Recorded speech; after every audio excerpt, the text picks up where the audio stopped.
Hi everybody, welcome back. We're in workshop week, so everything's getting prepared and underway. I'm really excited to be welcoming you to the workshops on Friday and on Monday in Zoom. But if you just want to journal by watching the videos on YouTube, that's always okay too. This week we're carrying on with our More Than a Smile study on joy, and we're in Hebrews, and we're particularly focusing on chapter 12 verses 1 to 3. But to get that in context, I wanted to read to you the whole of Hebrews 11:2, because chapter 12 verse 1 is therefore, and if we start just with a therefore, it means nothing. So we need the context of what comes before to help us explore this passage more and understand it. So get yourself cozy and we'll read Hebrews 11, all of it, and then chapter 12, 1 to 3. So I'm in the NIV today, and Hebrews is New Testament and quite near the end of your Bible. I've nicked Ben's, but he won't mind. Now, faith in action. Now, faith is confidence in what we hope for and assurance about what we do not see. This is what the ancients were commended for. By faith, we understand that the universe was formed at God's command, so that what is seen was not made out of what was visible. By faith, Abel brought God a better offering than Cain did. By faith, he was commended as righteous when God spoke well of his offerings. And by faith, Abel still speaks, even though he is dead. By faith, Enoch was taken from this life so that he did not experience death. He could not be found because God had taken him away. For before he was taken, he was commended as one who pleased God.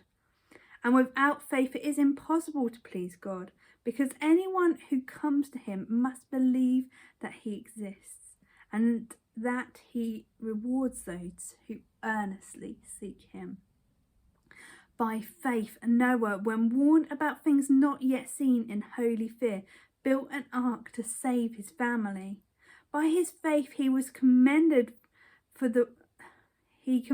the world and became heir of the righteousness that is in keeping with faith.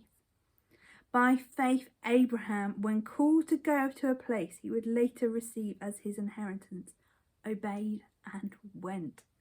Even though he did not know where he was going, by faith he made his home in the promised land like a stranger in a foreign country. He lived in tents, as did Isaac and Jacob, who were heirs with him of the same promise. For he was looking forward to the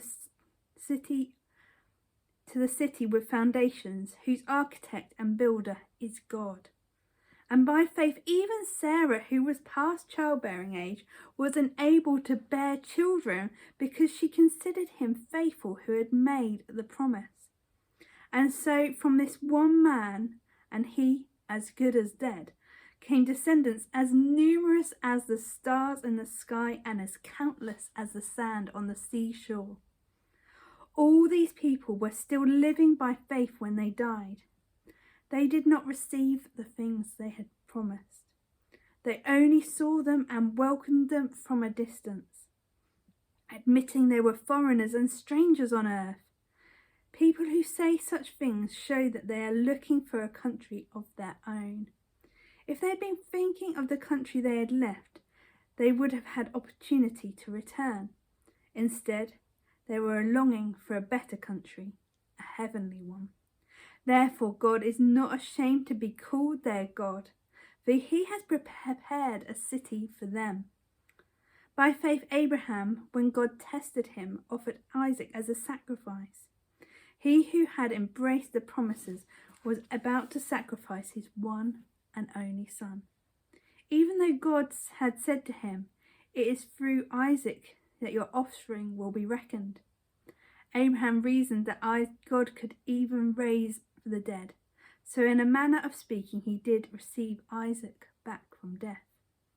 By faith, Isaac blessed Jacob and Esau in regard to their future. By faith, Jacob, when he was dying, blessed each of Joseph's sons and worshipped as he leaned on his staff. By faith, Joseph, when his end was near, spoke about the exodus of the Israelites from Egypt, and gave instructions concerning the burial of his bones. By faith, Moses hid from him for 3 months after he was born, because they saw that he was no ordinary child, and they were not afraid of the king's edict. By faith, Moses, when he had grown up, refused to be known as the son of Pharaoh's daughter. He chose to be mistreated along with the people of God rather than to enjoy fleeting pleasures of sin. He regarded disgrace for the sake of Christ of greater value than the treasures of Egypt, because he was looking ahead to his reward. By faith, he left Egypt, not fearing the king's anger. He persevered because he saw who is invisible. By faith, he kept the Passover and the application of blood, so that the destroyer of the firstborn would not touch the firstborn of Israel. By faith, the people passed through the Red Sea on dry land, but when the Egyptians tried to do so, they were drowned. By faith, the walls of Jericho fell after the army had marched around them for 7 days. By faith, the prostitute Rahab, because she welcomed the spies, was not killed with those who were disobedient. And what more shall I say? I do not have time to tell about Gideon, Barak, Samson, and Jephthah, about David and Samuel and the prophets, who through faith conquered kingdoms, administered justice, and gained what was promised, who shut the mouths of lions, quenched the fury of the flames, and escaped the edge of the sword, whose weaknesses were turned to strength, and who became powerful in battle and routed foreign armies. Women received back their dead, raised to life again. There were others who were tortured, refusing to be released so they might gain an even better resurrection. Some faced jeers and flogging, and even chains and imprisonment. They were put to death by stoning. They were sawn in two. They were killed by the sword. They went about in sheepskins and goatskins, destitute, persecuted, and mistreated. The world was not worthy of them. They wandered in deserts and mountains, living in caves and in holes in the ground.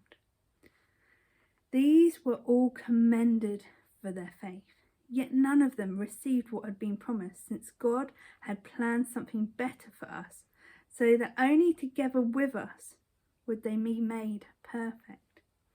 Therefore, since we are surrounded by such a great cloud of witnesses, let us throw off everything that hinders and the sin that so easily entangles, and let us run with perseverance the race marked out for us, fixing our eyes on Jesus, the pioneer and perfecter of faith.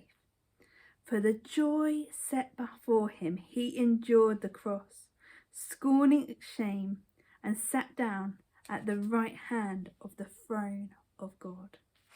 Consider him who endured such opposition from sinners, so that you will not grow weary and lose heart.